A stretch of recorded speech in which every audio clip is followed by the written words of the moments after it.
I'm Samantha Hart, 34, sitting at the defense table in my own courtroom, thumb tracing the red wool scarf in my lap.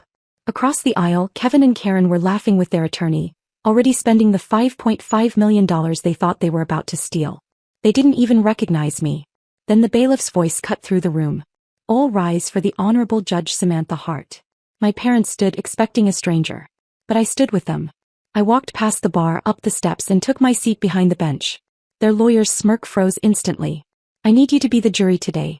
If your parents threw you away like luggage to make a profit, would you let them back in for a second chance, or would you destroy them? Drop a guilty or innocent in the comments right now. I want to see where you stand before I tell you what they did. It was 1994 and O'Hare International Airport was the loudest place on earth.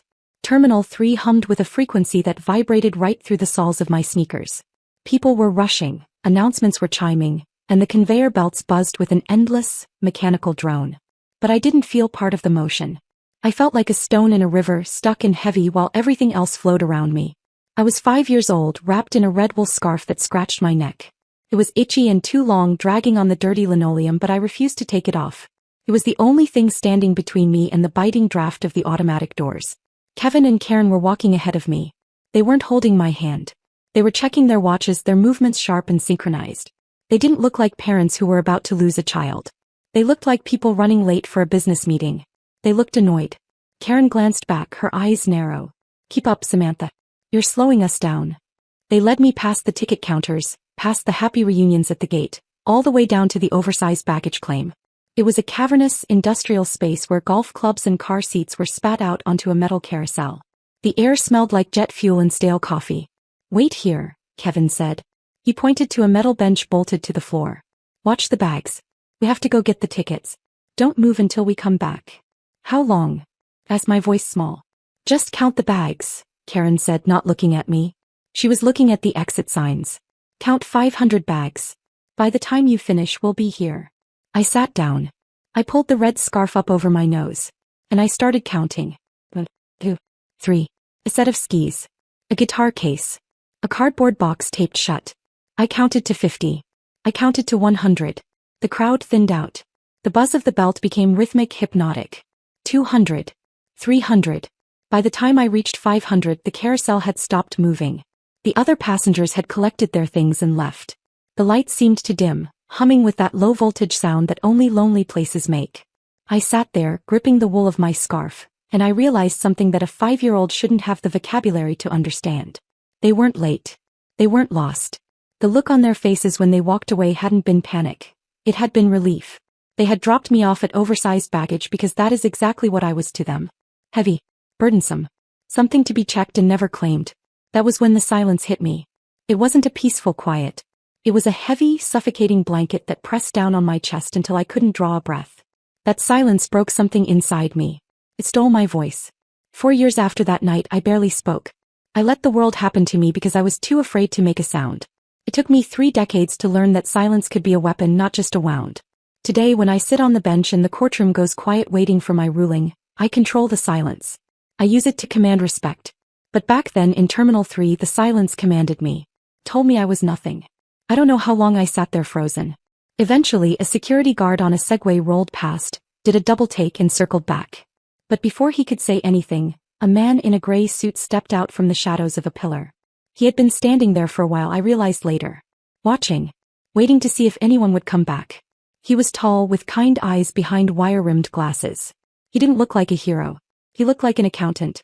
She's with me, the guard said, reaching for his radio. I'm calling social services. No, the man said. His voice was soft but cut through the air like steel. He walked over and knelt in front of me, ignoring the grime on the floor. He didn't touch me. He just looked at me right in the eyes, acknowledging my existence. My name is William, he said. I saw them leave. I'm sorry. He didn't lie. He didn't say they were coming back. He told me the truth, and in that moment he saved me from the lie I was trying to tell myself. He stayed with me until the police arrived. He stayed through the foster care placement. And eventually he stayed for good. He was the safety net that caught me when my own blood let me drop. William died on a Tuesday morning, quietly the way he had lived. There was no fanfare, no headlines, just a small service attended by the shelter staff he had secretly funded for decades. I sat in the front row wearing the red scarf, feeling the weight of the silence return. He had been my anchor, the one person who proved I wasn't just luggage to be left behind. Then came the reading of the will. I expected the house, maybe a modest savings account. Instead, the lawyer handed me a portfolio thick with documents. William wasn't just a retired accountant. He was an angel investor who had backed 3 of the biggest tech startups in the 90s.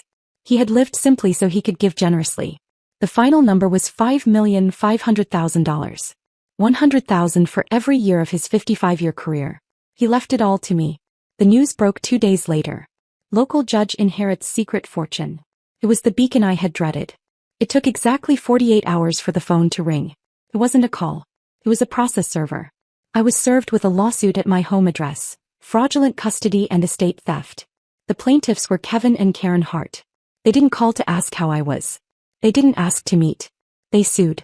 They claimed William had kidnapped me from the airport 30 years ago.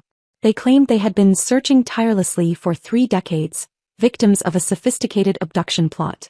They demanded the full $5.5 million as restitution for their pain and suffering, plus the deed to William's house. I sat in my living room reading the complaint. It was a masterpiece of fiction. They described their agony at losing their beloved daughter. They described the hole in their hearts that never healed. I didn't cry. I didn't panic. I went into chambers mode. I looked at the lawsuit not as a daughter but as a judge reviewing a case file. And that's when I saw it. The narcissistic ledger. To normal parents, a child is a person. To Kevin and Karen, I was an asset. When I was 5, I was a liability, a mouth to feed, a burden to carry through an airport. So they liquidated me. They left me at baggage claim to cut their losses. But now, 30 years later, my value had changed. I wasn't a liability anymore. I was a receivable. I came with a $5.5 million price tag. They weren't back because they missed me. They were back because their investment had finally matured and they wanted to cash out. It wasn't love. It was accounting. They were trying to balance their books with my life. And the audacity of it, the sheer unmitigated greed, burned away the last vestiges of the frightened little girl inside me. They thought they were suing a victim. They didn't realize they were suing the law itself. I put the papers down. I didn't call a lawyer immediately. Instead, I walked to the mirror and looked at myself. I saw the eyes of the child who counted to 500. I saw the woman who had put criminals behind bars for less than this. Motion denied, I whispered to the empty room. I picked up my phone and dialed the best forensic accountant in the state. I need you to dig, I said. Go back to 1994. Find everything. They wanted a fight. I would give them a war. And I would make sure the cost of this lawsuit was everything they had left. I didn't answer the lawsuit. I didn't call Kevin or Karen to scream or beg or ask why. That's what a daughter would do. I wasn't a daughter anymore. I was a plaintiff building a case against 2 defendants who had made a fatal calculation error. I went into chambers mode. In my line of work, we don't operate on feelings. We operate on evidence. I called Sarah Jenkins, the most ruthless forensic accountant in Chicago. I gave her one instruction: go back to 1994. Find out where they got their money. Because grifters don't change. If they were greedy enough to sue me now, they were greedy enough to have tried to profit off me then.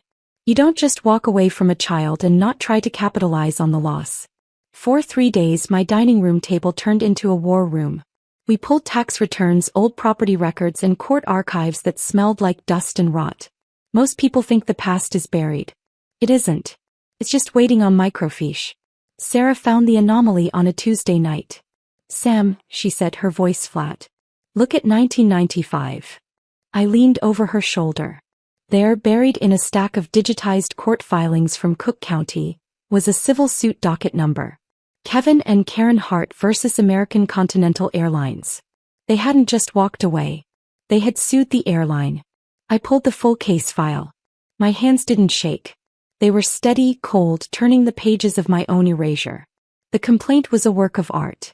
They claimed that on November 6, 1994, they had entrusted their beloved daughter to an airline agent at the gate for an unaccompanied minor flight to visit a sick relative. They claimed the airline had been negligent. They claimed I had wandered off and vanished because the staff wasn't watching. It was a lie. There was no ticket. There was no sick relative. They had walked me to baggage claim and left me there. But in 1995, without cameras everywhere, without digital tracking, they could spin a story. They claimed emotional distress and loss of consortium. They claimed they were broken parents whose child had been swallowed by the system. And then I saw the settlement agreement. The airline, desperate to avoid bad press about a missing child, had settled out of court. The check was for $450,000. In 1995, that was a fortune. It was enough to buy a house, 2 cars, and a lifetime of silence. But the check wasn't the smoking gun. The smoking gun was the affidavit attached to the settlement. To get the money, Kevin and Karen had to sign a sworn statement. I read the words, and for the first time in 30 years I felt the air leave the room. We, the parents, acknowledge that the minor child, Samantha Hart, is presumed deceased. We accept this settlement as full and final compensation for the wrongful death and loss of our child, and we absolve the airline of all future liability. They had signed it. Kevin's signature was jagged. Karen's was loopy and neat. They had legally declared me dead. They had looked at a piece of paper that said I didn't exist anymore, and they had signed it in exchange for a check. They didn't lose me. They liquidated me. I sat back in my chair. The anger that had been simmering in my gut didn't boil over. It crystallized. It turned into something hard and sharp like a diamond. They had sold my life for $450,000, spent it all, and now they were back to sell me again. They thought I was a ghost. They thought ghosts couldn't fight back. I picked up the phone and called my lawyer. I have it, I said. Don't settle. We're going to trial. I looked at the signatures one last time. They had signed my death warrant. Now I was going to sign theirs. The trial was theater, and Kevin and Karen were the headliners. They took the stand wearing muted colors, their expressions practiced masks of grief. Karen wept on cue. She talked about the hole in her heart that never healed. She described the agony of the unknown, painting a picture of 2 devoted parents who had been victimized by a wealthy predator who stole their baby in a busy terminal. It was a compelling performance. If I hadn't lived the truth, I might have believed them. They didn't look like monsters. They looked like victims. They looked like parents who had spent 30 years setting a place at the dinner table for a ghost. I watched from the defense table, my face impassive. I didn't object. I didn't interrupt. I let them build their monument to grief, brick by lying brick. Because the higher they built it, the harder it would fall. When the defense's turn came, we didn't call character witnesses. We didn't call experts. We called one name. The defense calls Megan Hart. The air left the room. Kevin's head snapped toward the gallery doors. Karen let out a small, strangled gasp. They hadn't seen this coming. They thought Megan, the daughter they kept, the daughter they raised, was loyal. They thought she was part of the con. Megan walked down the aisle. She was 28, a social worker with tired eyes and a posture that apologized for taking up space. She didn't look at our parents. She looked straight at me. It was like looking into a mirror that had aged differently. We had the same nose, the same jawline. But where I had grown hard, she had grown heavy. She took the stand. She swore the oath. And then she dismantled their lives.